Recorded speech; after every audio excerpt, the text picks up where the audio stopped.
Hi again, guys. It's me, Nolan.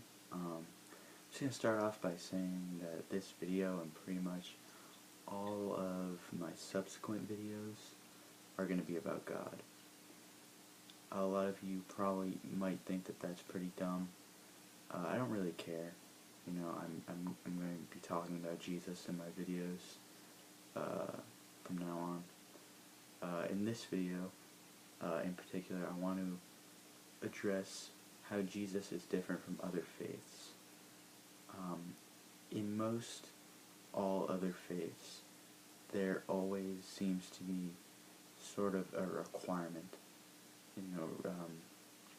like a ladder that you must work yourself, work yourself up in order to really reap the benefits of whatever it is that it has to offer. For instance, in Islam, you have to pray a certain way. Another example, Buddhism, you have to meditate a certain way. But with Jesus, I wouldn't be surprised if he was actually so loving that there was actually no requirement at all, and that all that you simply had to do was exist.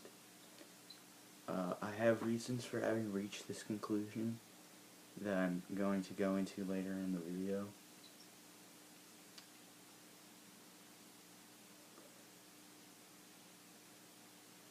But I think that it's the kind of love that has no judgment, no matter what your life looks like, or that this being somewhat of a deterministic worldview.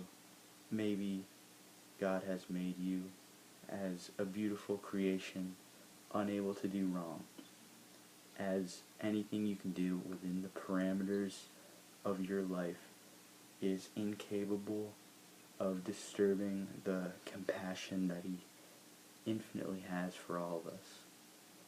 I think that it's a cosmic scheme, is a way to put it, that we by our own nature are incapable of comprehending.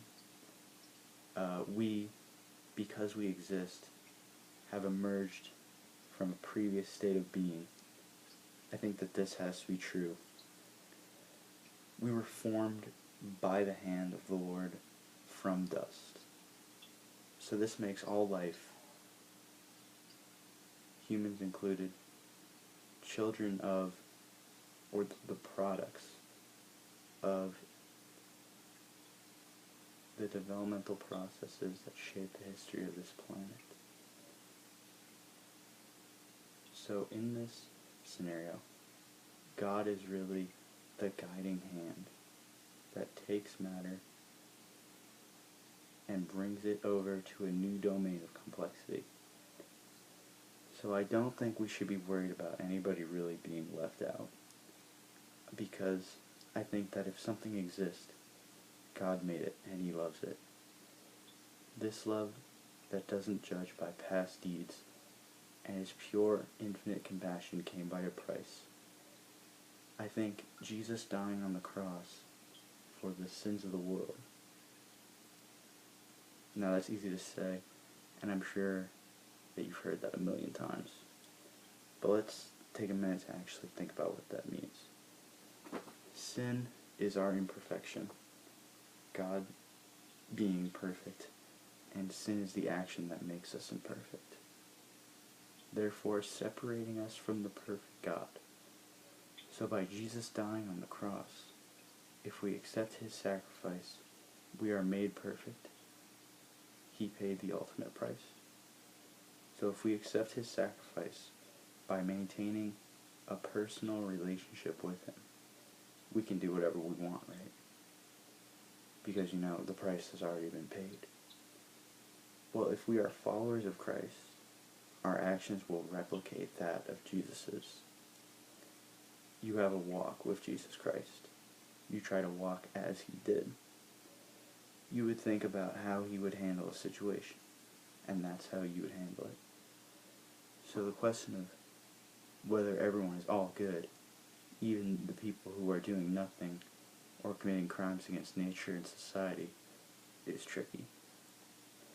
He died for the sins of the world. That means everybody at every time conceivable. So even the people who live on faraway islands, who have never even caught wind of any of the things I'm talking about here, we're still on that list. Everyone in the world has been redeemed by perfect love.